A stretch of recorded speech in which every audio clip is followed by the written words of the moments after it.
First of all, thank you to the Institute of Cultural Diplomacy to the opportunity to stay here with all you. It's a great moment for me because normally I always talk about international business, something like this. When I talk about international business, I talk from my brain, but today I like to wish business and relation. It's a difficult because many countries maybe it's a taboo, how we can see, but I think it's a good opportunity.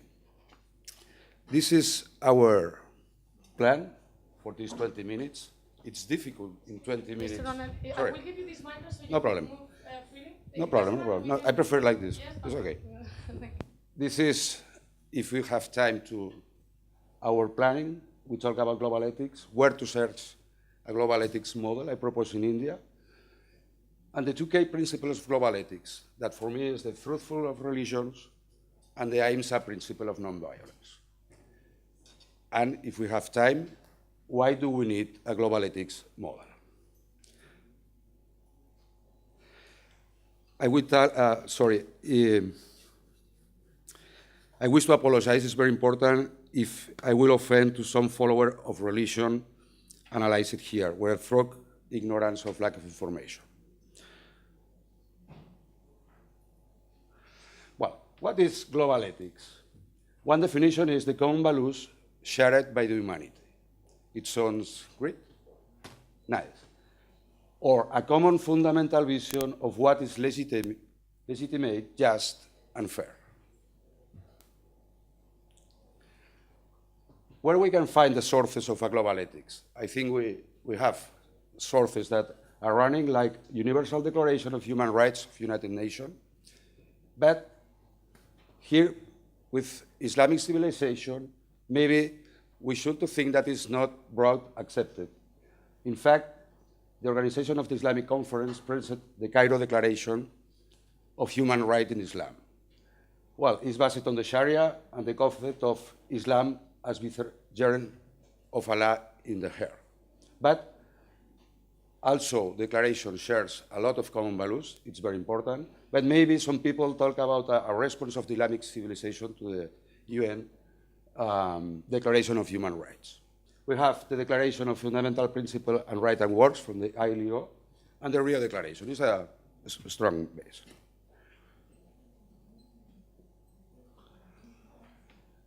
This is another definition. A global economic ethics relies on a moral principle and values that from immemorial time have been shared by all cultures and have been supported by common practical experience. This is taken by the Manifesto for Global Economic Ethics that we can see now. Well, I propose to search the source of global ethics, religions. Again, when we talk about religions, especially in Western country, maybe you get in troubles. I think that no, that we need to break this taboo and begin to talk free with and with respect of religion. Well, let me quote a phrase of Arnold Toynbee, the British historian, say, Confucius and Lao Tse, Buddha, the prophets of Israel and Judah, Zoroaster, Jesus, Muhammad, and Socrates. This is the greater benefactors of the humankind. Well, instead of looking for difference, we need to find points of convergence. If we find this, I am absolutely agree that we can find, this can serve to facilitate dialogue, cultural diplomacy, international relations, and international business. The science can save lives or can die. Religion has positive side and negative side, but we will focus only in the positive side. I'm not a theologian, I am only an engineer. Some notes about global ethics. It's not proselytism. Absolutely, it's not proselytism. It's not based on the superiority of any religion. It's not a global religion. Many people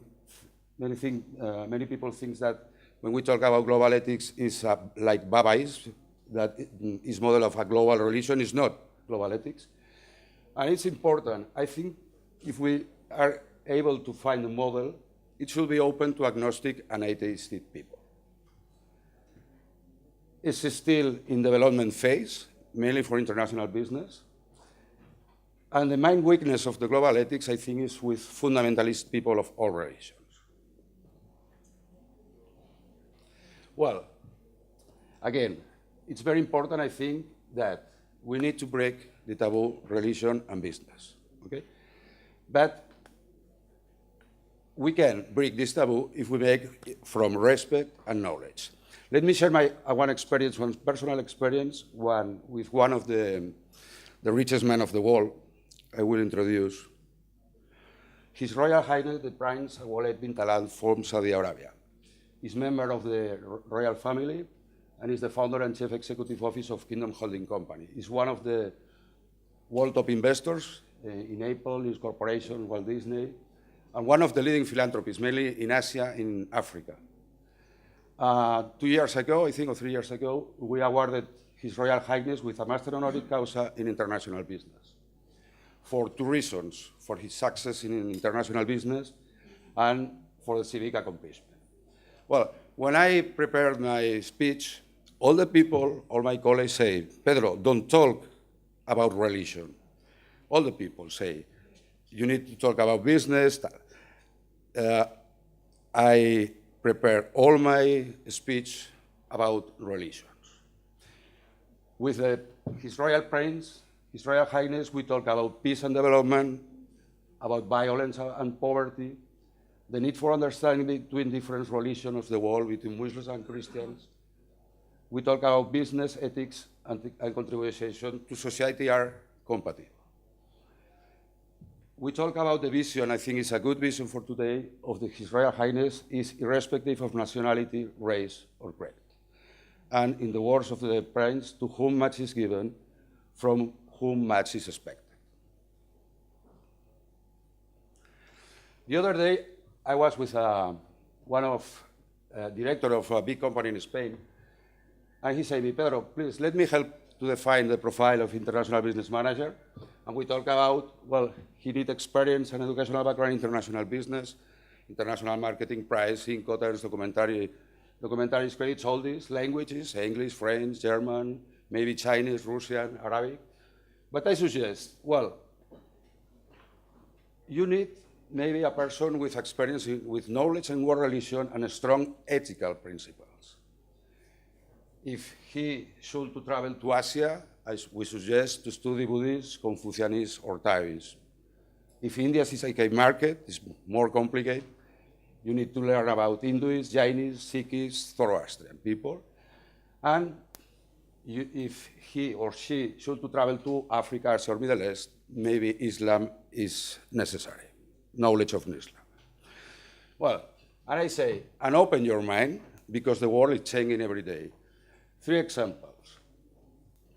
This is Western multinational that are hiring or Jain or Sikh people. First one, Achuman Hain is Jainist, is the CEO of Deutsche Bank.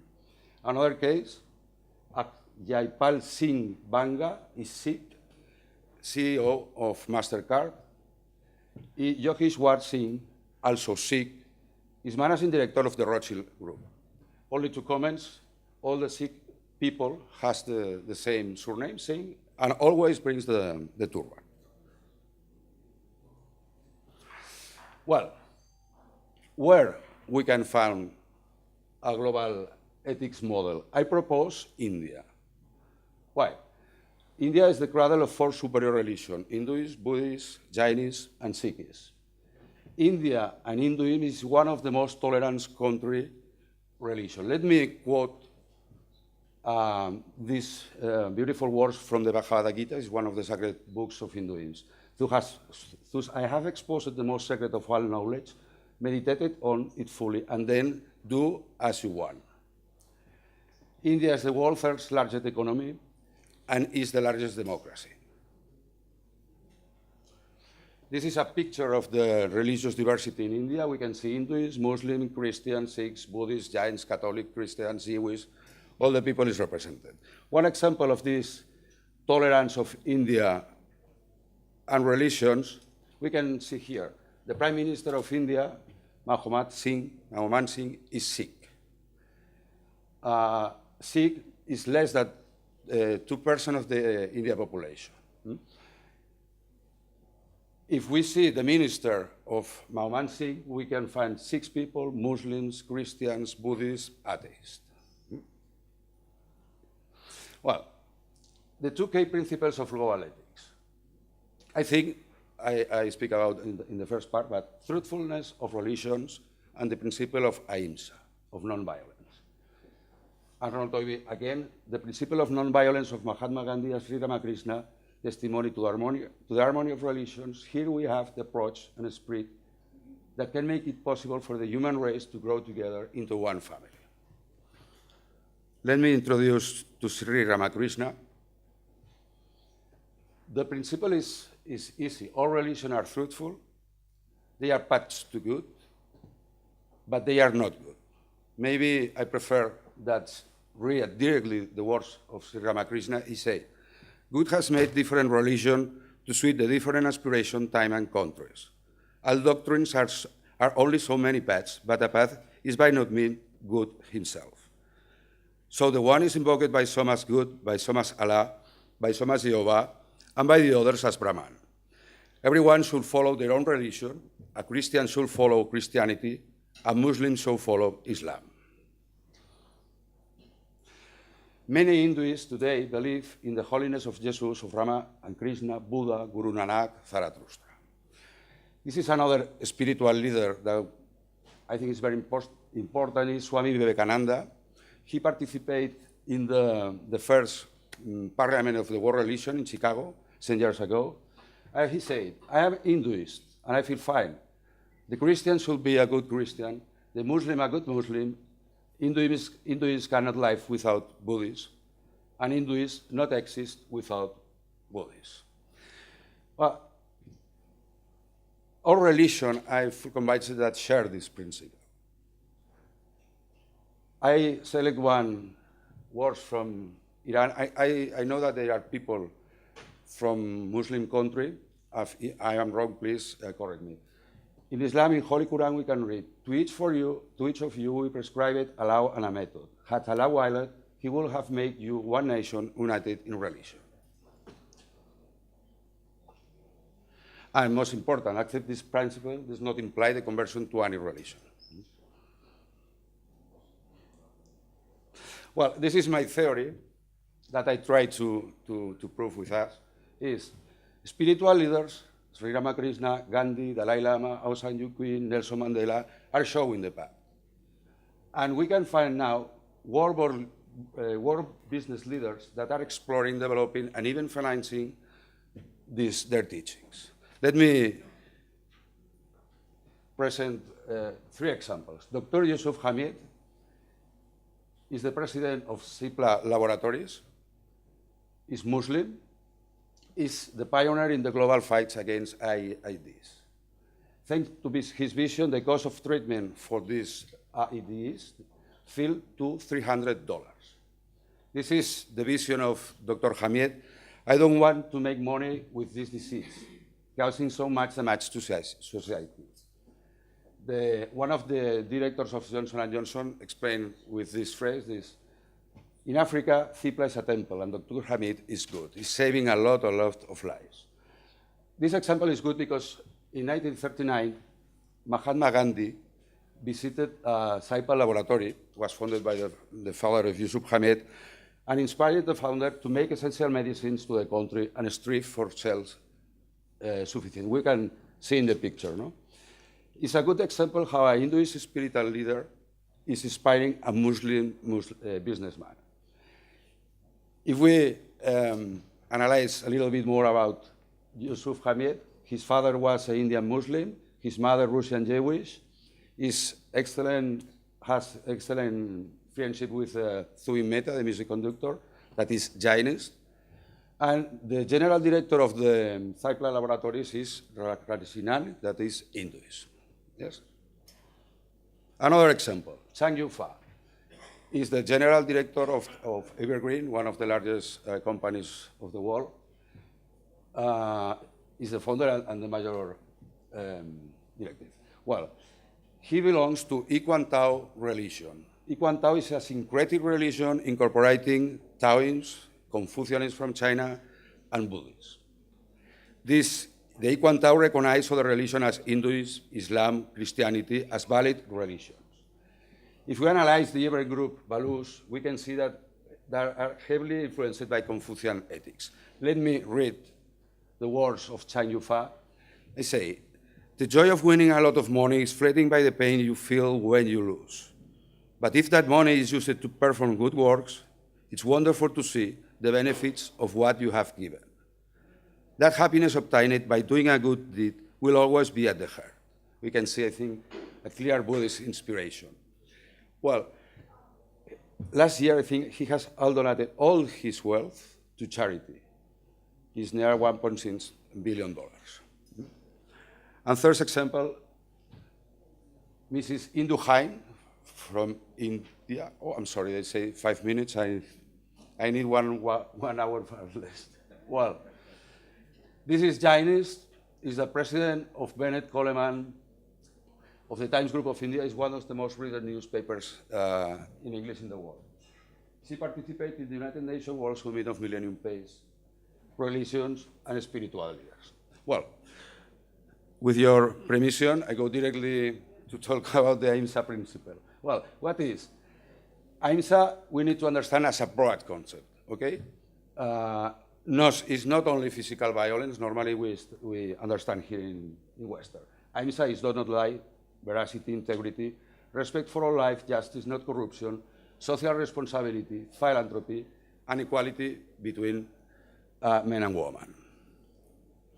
Well, Dalai Lama, with your permission, I go directly to the conclusion because I have no time. You have all this. I prepared a long article about this of 30 or 40 pages for you.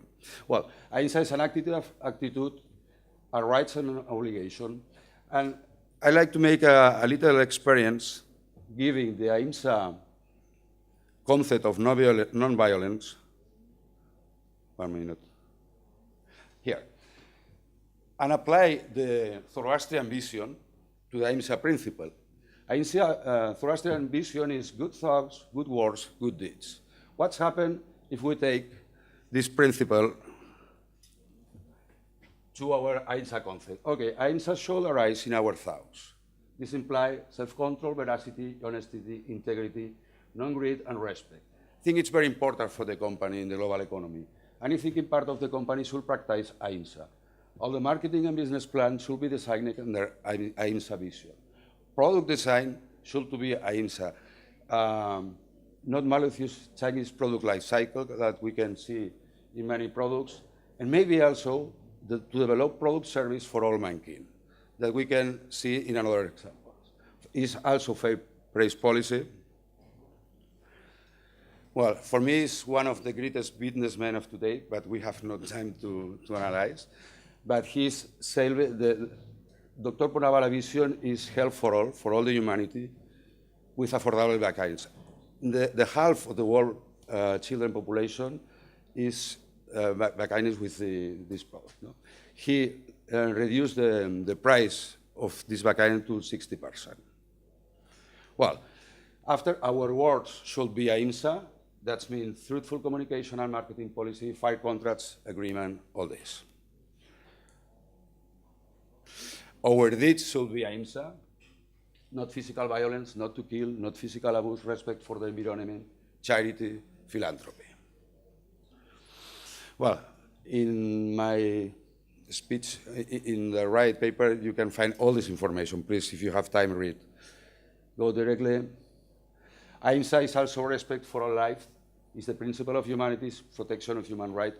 Another example that I like to develop is the AIMSA principle applying Jainis vision. Jainis vision is not to kill any living being. Let me go directly because I have no time. Sorry, I'm sorry.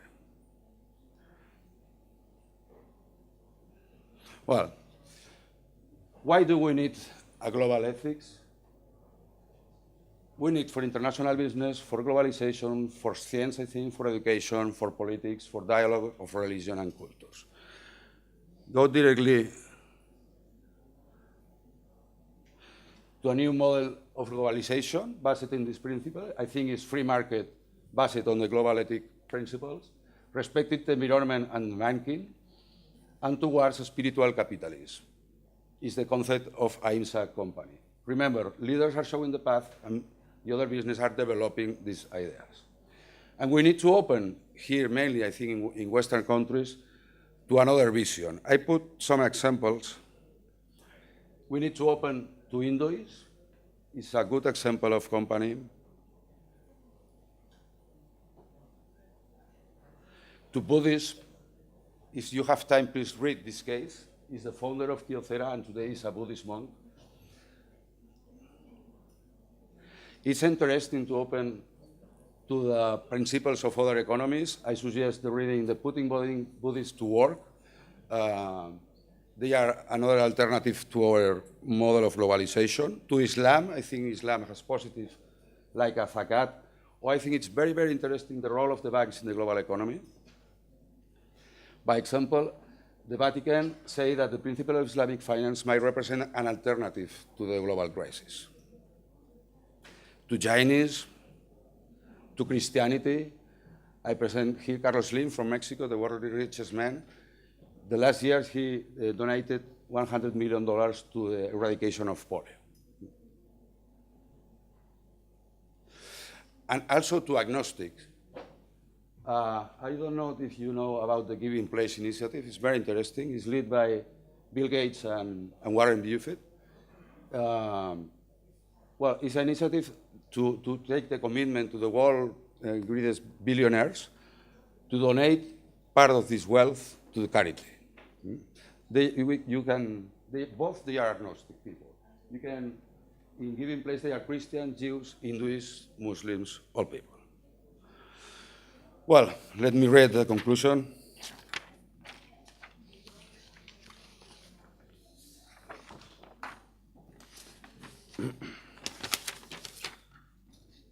Well, the economy, finance, politics has been globalized. Why not we can find a global ethics principle? The story of mankind has bequeathed us, through the ancestor, this tradition of wisdoms. This open windows to the understanding that today, in the era of the digitalization, we, or next generations, can lose. The English poet T.S. Eliot say, where is the knowledge we have lost in information, and where is the wisdom we have lost in knowledge? Only for finish, let me remember these words from the Bhagavad Gita from Hinduism. Say, when the keenness declines, when the weakness increases, when the purpose of life is forgotten, I will manifest, I will return, to pronounce the sacred, to destroy the sin of the sinner, to reestablish the way of the principles. Thank you very much for your time.